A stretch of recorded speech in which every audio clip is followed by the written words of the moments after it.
영과 진리로 예배드리고 나를 낳으시고 길러준 부모님을 공경하는 성도 여러분에게 하나님의 크신 사랑과 은혜가 영원토록 함께 하시기를 주님의 이름으로 축원합니다. 아멘. 130년 전에 한국에 예수 그리스도의 복음이 증거될 때에 많은 한국에 있는 양반 어르신들이 기독교 복음을 받아들이지 않았던 까닭이 하나 있어요. 그것은 바로 예수 믿는 사람들이 조상을 몰라본다, 부모님을 몰라본다, 그런 이야기죠. 그러나 기독교의 가장 중요한 진리는 바로 부모님을 공경하라고 가르치고 있습니다. 어버이날이 불교에도 시작되었을까요? 유교에도 시작되었을까요? 어버이날은 기독교에서부터 시작되었습니다. 어버이날은 미국에서 가장 먼저 시작되었습니다. 1907년 안나 자비스라는 소녀가 자기의 사랑하는 어머니의 죽음을 기리기 위해서 하얀 카네이션을 어머니 용전에 바치면서 이웃을 나눠주면서 시작되었던 것이죠. 그리고 1914년 미국의 제28대 대통령 토머스 우드 월슨 대통령이 5월 둘째 주 일요일을 어머니 날로, 마더스데이로 공식 지정하면서 정식 기념일이 되었고, 아마도 미국에서도 서울에서 그랬는지 6월 셋째 주 일요일을 아버지 날로 정하였습니다.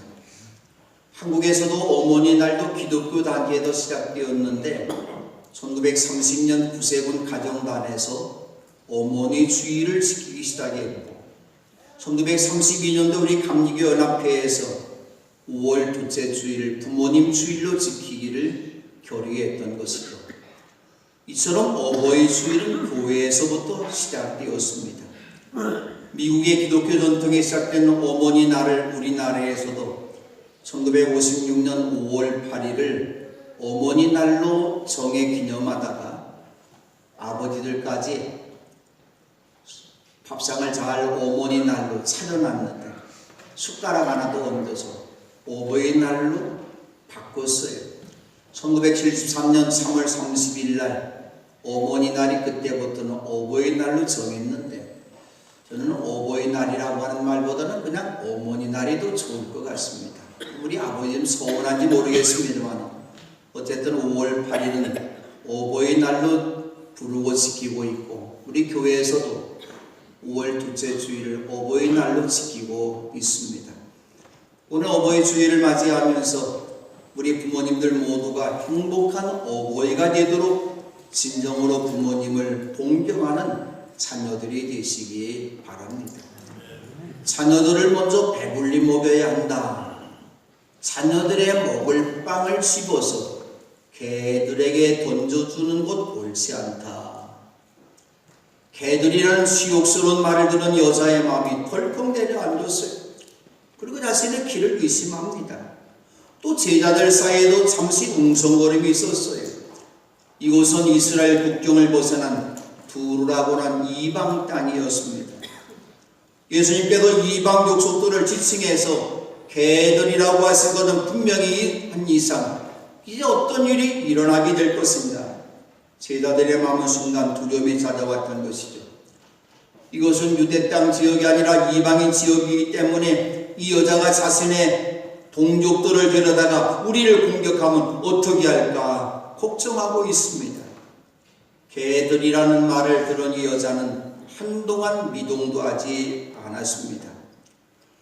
어느 날 예수님께서 두로 지역을 가셨는데 두로 지방의 질이 아주 밝은 제자 하나가 예수님께서 잠시 쉬실 만한 집을 하나를 빌려 놓았던 것이죠. 그 예수님께서 그 집에 들어가셨는데 아무도 모르기를 바랐지만 예수님은 숨어 계실 수가 없었던 것이죠.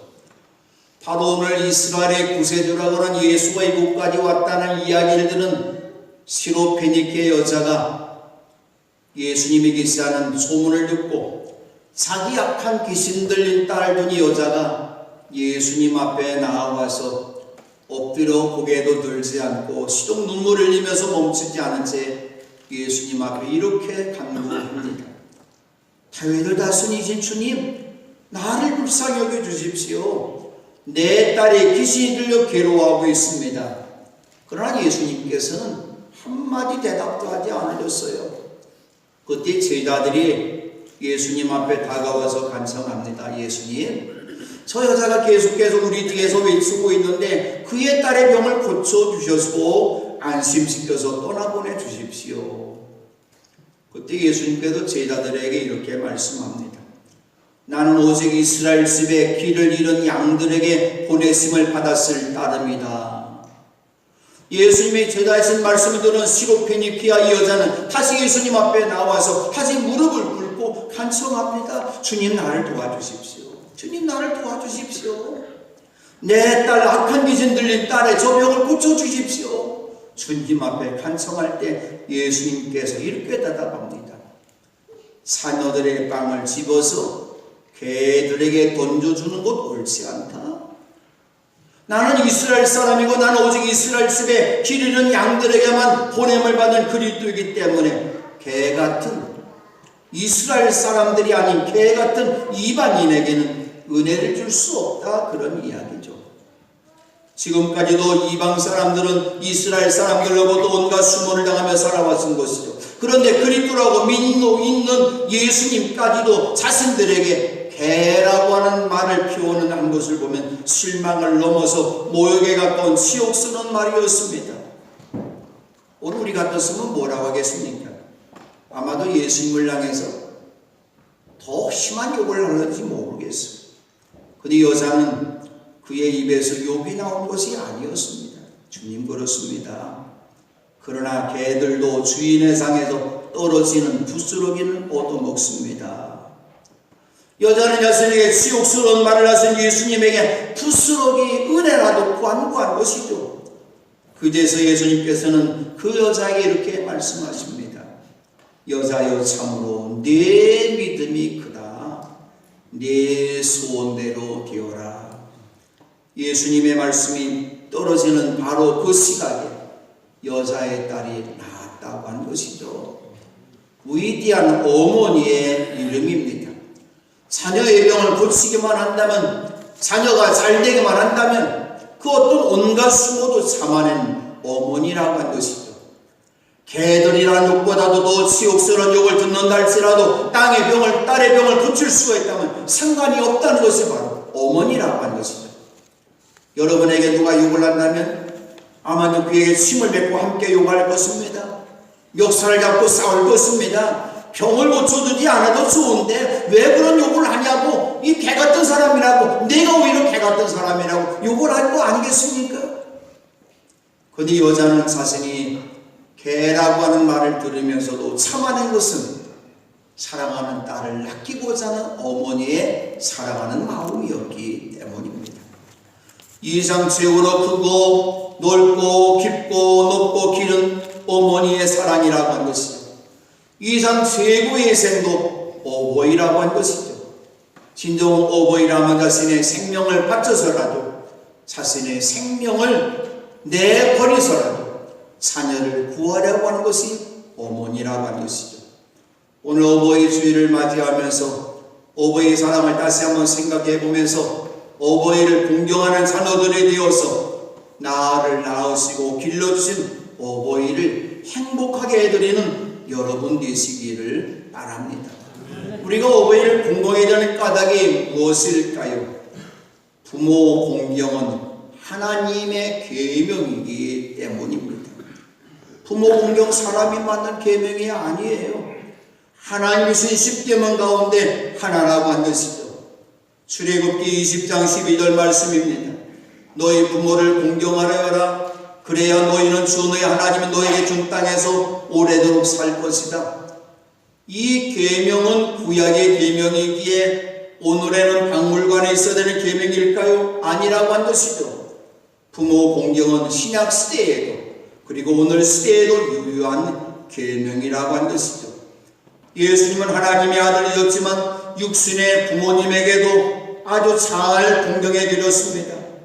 예수님께서 부모와 함께 나사렛으로 돌아가서 부모님에게, 육신의 부모님에게 순종함에도 지냈다고 말씀하고 있습니다. 육신의 부모님 요셉과 마리아에게 순종하는 예수님에게 하나님께서 은혜를 베풀어 주셔서 예수님의 지혜가 자라나고 키가 자라나고 하나님과 사람 앞에 더 많은 사랑을 받게 하셨던 것이죠. 부모 공경함에도 자라나신 예수님께서는 부모 공경은 하나님의 말씀이라고 제자들에게도 가르쳐 주셨습니다. 하나님께도 말씀하시기를 아버지와 어머니를 공경하여라 하시고 또 아버지나 어머니를 욕하는 자는 반드시 죽을 것이다 하셨다는 말씀을 예수님이 가르쳐 주셨습니다. 그러므로 부모 공경은 하나님의 말씀이기에 외면하거나 소홀히 해서는 안 된다고 하는 것이죠. 또한 부모 공경은 세상 질서의 시작입니다. 하나님께서 시내산에서 모세에게 10여 명의 말씀을 주셨어요. 하나님이 주신 이 모든 계명들은 하나님을 아버지로 믿는 이스라엘 백성들이 하나님의 백성처럼 하나님의 자녀답게 살아야 되는 법도가 담겨져 있습니다. 우리나라 헌법이 1948년도 제정된 이후에 지금까지 9번이나 개정되었다고 말합니다. 또 앞으로도 이 법을 개정할 것이라고 말합니다. 헌법이 완전하지 않다는 걸 인정하고 있는 것이죠. 그런데 1787년 제정된 미국의 헌법은 조문이 26개에 불과한데도 오늘날까지도 한 번도 개정이 되지를 않았습니다. 그 까닭을 허셀포도 목사님이 이렇게 말합니다. 미국 헌법은 어느 시대나 어느 나라에 잘 들어맞는 인간의 생활 원리를 제공하는 10여 명의 뿌리를 두고 있기 때문입니다라고 말을 했습니다. 바로 미국의 헌법을 만들고 오늘의 미국을 세운 것은 하나님의 말씀 10여 명이라고 한 것이죠. 하나님이 주신 10여 명 가운데서 하나님 앞에서 지켜야 되는 대신 계명, 첫 번째부터 네 번째 계명을 주셨고 사람 앞에서 지켜야 되는 대인 계명을 다섯 번째부터 10번째 계명까지 주셨는데 사람 앞에서 지켜야 되는 첫 번째 계명이 무엇일까요? 부모 공경이라고 하는 것이죠. 하나님께서 부모 공경을 인간이 있게 될 첫 번째 계명을 주신 것은 무엇일까요? 부모 공경이야말로 인간 질서의 시작이기 때문입니다. 부모님을 잘 공경하는 사람은 살인하지 않습니다. 부모님을 잘 공경하는 사람은 간음하지 않습니다. 부모님을 잘 공경하는 사람은 도둑질하지 않습니다. 부모님을 잘 공경하는 사람은 이웃에 대해 거짓 증거하지 않습니다. 부모님을 잘 공경하는 사람은 이웃의 집을 탐내지 않습니다.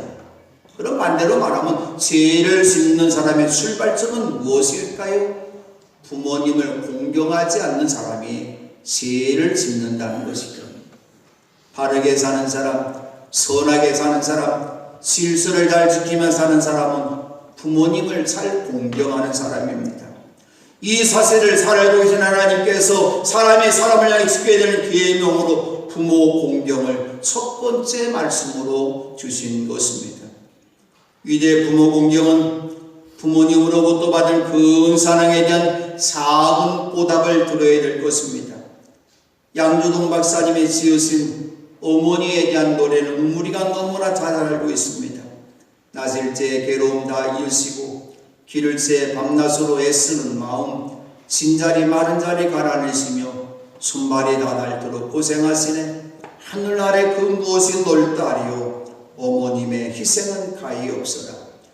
우리 감리교 동부원의 감독을 지내셨던 지금은 세상을 떠나셔도 하나님 나라가 좋습니다마는 윤춘목 감독님이 작사하신 그리고 박재원님이 작곡한 어머님의 노래말도 아름답습니다.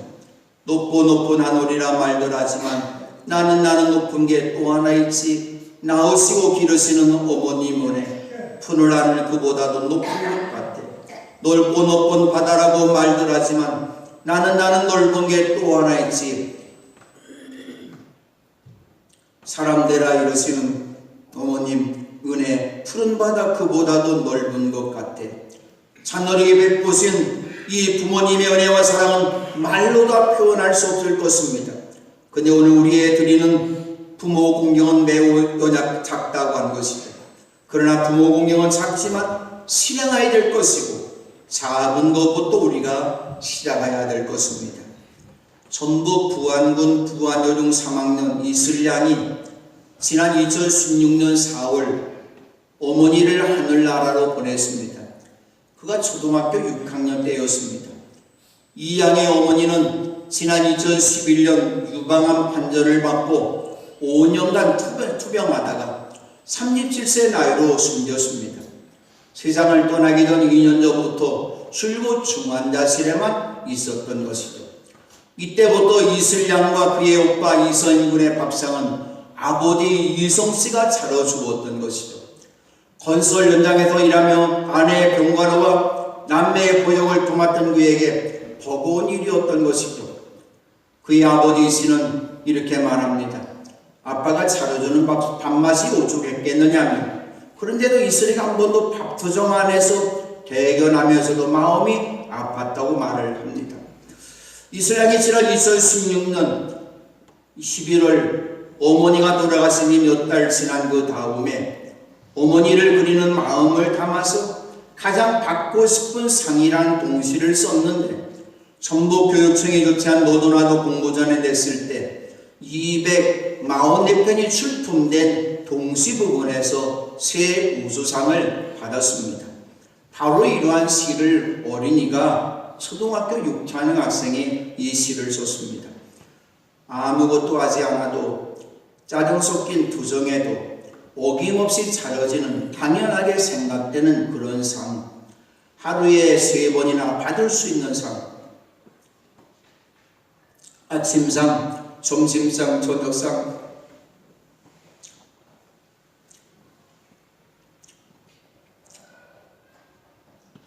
받아도 감사하다는 말 한마디 안 해도 되는 그런 상. 그때는 왜 몰랐을까? 그때는 왜 못 보았을까? 그 상을 내시던 주름진 엄마의 손을 그때는 왜 잡아주지 못했을까? 감사하다는 말 한마디 꺼내지 못했을까? 그동안 숨겨놨던 말 이제는 받지 못할 상 앞에 앉아 홀로 되뇌어 봅니다. 엄마 사랑해요. 엄마 고마웠어요. 엄마 편히 쉬세요. 세상에서 가장 받고 싶은 엄마 상. 이제 받을 수 없어요. 이제 제가 엄마에게 상을 차려드릴게요. 엄마가 좋아했던 반찬들로만 한가득 담을게요. 하지만 아직도 그리운 엄마의 밥상, 이제 다시 못 받을 세상에서 가장 받고 싶은 우리 엄마를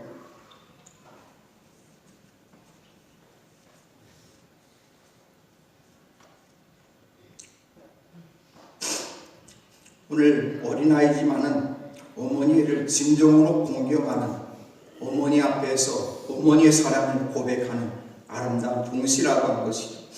그렇다면 이런 어머니의 사랑, 어버이의 사랑을 어떻게 해야 될까요? 우리의 부모 공경은 순종과 마음과 물질로 공경해야 될 것이죠. 부모 공경의 첫 번째는 순종이라고 하는 것이죠. 자녀되니 여러분 주 안에서 여러분의 부모에게 순종하십시오. 이것이 옳은 일입니다. 부모에게 순종하는 것 옳은 일이라고 말씀하고 있습니다. 우리는 부모님을 통해서 이 땅에 태어났고 부모님의 돌보심을 통해서 자라났기 때문에 부모 공경이야말로 하나님이 가장 기뻐하시는 옳은 일이라고 하는 것이죠. 우리가 예수 믿고 구원함을 받았다면 그 누구보다도 부모님 앞에 순종해야 된다고 하는 것이죠. 순종의 한계는 무엇일까요? 언제까지 해야 될까요? 순종의 한계와 시간은 없다고 하는 것이죠. 오늘 우리 어버이 주일을 맞이하면서 우리가 부모님의 말씀 앞에 불순종한 것 진정으로 회개하고 이제부터라도 이유를 달지 말고 순종하는 우리가 되어야 될 것입니다. 부모 공경의 두 번째는 마음입니다. 마음으로부터 우러나는 순종을 해야 되는 것이죠. 우리의 마음이 언제나 부모님 기쁘게 드릴 수 있는 모습으로 말 한마디부터 공손한 말을 하고 풍명스럽게 하지 말고 따스한 말을 하고 부모님이 들으실 때 기쁘신 말, 행복한 말을 해야 될 것입니다. 부모 공경의 세 번째는 물질인 것이죠. 이 세상의 모든 부모들은 자신의 모든 청춘과 마음과 물질을 다 바쳐 자녀를 양육했습니다. 자신이 매달 받는 월급을 남기지 않고 자녀에게 다 써도 아깝지 않게 생각하고 쓰고 있는 것이죠.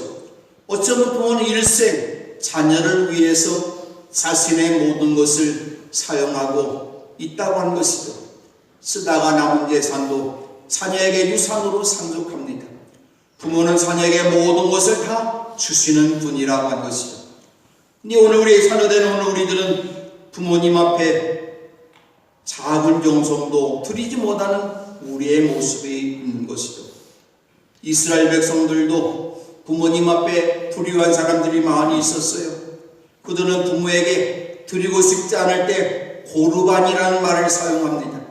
내가 아버지에게 어머니에게 드리고 싶은데 이 물질을 드리고 싶은데 하나님 앞에 받으실 고르반, 하나님 앞에 드리는 예물이 되었기 때문에 드릴 수 없다, 그런 이야기입니다.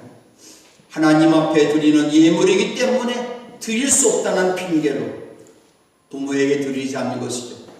그렇다고 그들이 하나님 앞에 드렸습니까?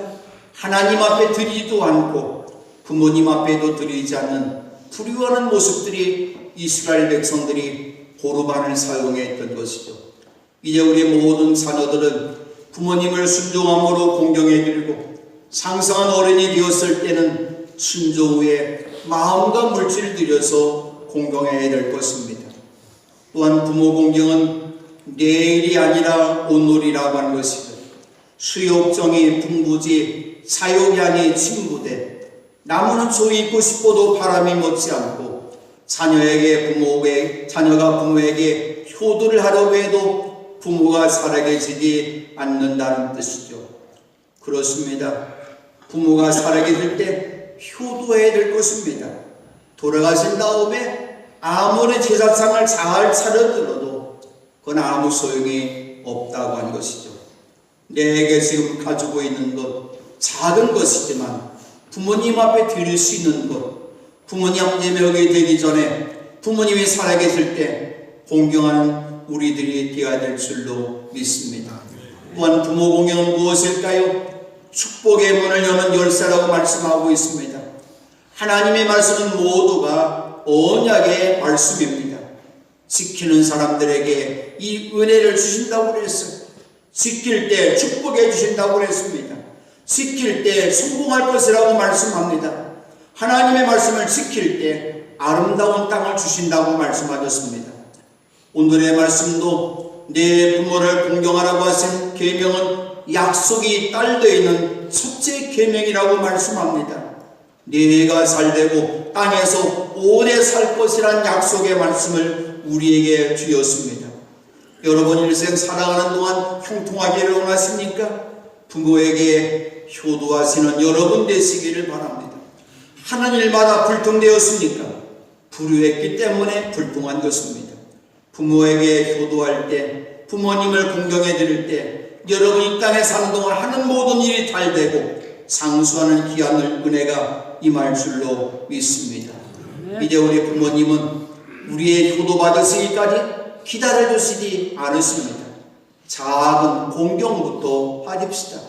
부모님이 멀리 계시다면 전화 한 통이라도 드릴 수가 있고 한 송이 꽃이라도 정성으로 드릴 수가 있고 작은 용돈이라도 드릴 수가 있습니다. 분명히 하나님께서 여러분의 모든 가정마다 축복의 문을 열어주시고 부모님도 기뻐하셔서 여러분 위해서 기도해 주실 것입니다. 나를 낳으시고 길러주신 부모님을 공경함으로 행복한 어버이를 만들어 드릴 때 여러분의 일상 형통의 길을 걸어가고 승리하고 행복이 넘치는 은혜가 임할 줄로 믿습니다. 기도합니다.